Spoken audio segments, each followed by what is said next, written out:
బాలకృష్ణ వ్యాఖ్యలు తీవ్రమైనటువంటి వ్యాఖ్యలు చేశారు. ఏమైందిరా అటు చూడు. నందమూరి బాలకృష్ణ గారు మాట్లాడతారు. అధ్యక్ష అధ్యక్ష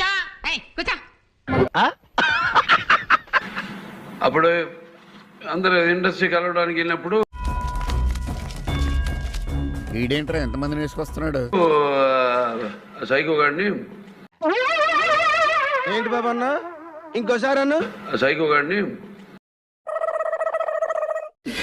ఈ సొసైటీ నన్ను సైకో అని ముద్రేసింది. ఒకటి కడుపులో మ్యాన్షన్ హౌస్. సైకో గాడిని నన్ను పొగడాల్సింది పోయి ఏంది మాటలు? అవి మిగతాన్ని ఓకే, అవమానించడం ఆయన ఓకే. ఈ అవమానం నేను చచ్చే వరకు మర్చిపోలేను రా. గట్టికి ఎవడు అడగలేదు అక్కడ.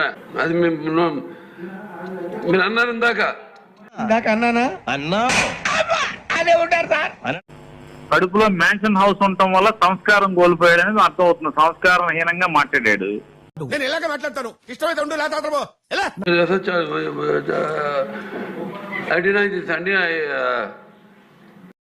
నువ్వేం చెప్పావు నీకైనా అర్థమైందా? గట్టిగా సార్ చెప్పారు. నాది 9వ పేరు వేశారు. మంత్రి పేరు కూడా అడిగాను, ఎవడో వేసిందని. అధికారం మదం అంటే కళ్ళజోడు నెత్తి మీదకి వెళ్తాం ఏంటంటే అధికారం మదంతో కళ్ళు నెత్తికెక్కిని. కారు కూతలకు వస్తే కపాలం పగిలిపోతే. Sorry, I want to clarify this. No very good sir. సెన్స్ కూల్ రాకి అది కాదు నాకా. అంటే మనిషిని ఎప్పుడు మర్చిపోతాం? మ్యాన్షన్ హౌస్ పడింది కాబట్టి మర్చిపోయాం. మందులో 1,00,000 అంటాం. పొద్దునని గుర్తుంటాయి ఏంటి? రాత్రి తాగింది బ్రాండే గుర్తుండదు, వాగిందే గుర్తుంటుంది.